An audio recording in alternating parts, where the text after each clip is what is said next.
রাজধানীর Mugda medical college হাসপাতাল, যেখানে প্রতিদিন চিকিৎসা নিতে ভিড় করছেন হাজারো রোগী। অনিয়মের অভিযোগ খতিয়ে দেখতে গিয়ে আমরা পেয়েছি ভিন্ন এক চিত্র। আগের তুলনায় কমেছে দালালদের দৌরাত্ম্য, যা নিঃসন্দেহে একটি ইতিবাচক পরিবর্তন। তবে সবচাইতে উদ্বেগজনক চিত্র দেখা গেছে হাসপাতালের বাইরে। চিকিৎসা শেষে বের হতে রোগীদের ঘিরে ধরছেন ওষুধ কোম্পানির প্রতিনিধিরা।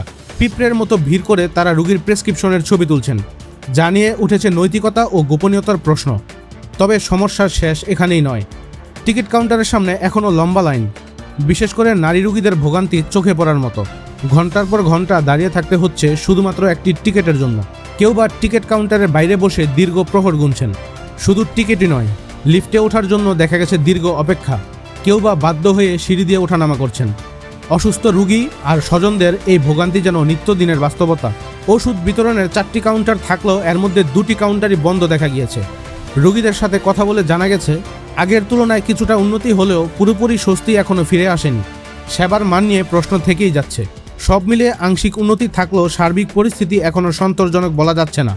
রোগীদের প্রত্যাশা, সুশৃঙ্খল ও মানবিক স্বাস্থ্যসেবা নিশ্চিত করুক হাসপাতাল কর্তৃপক্ষ।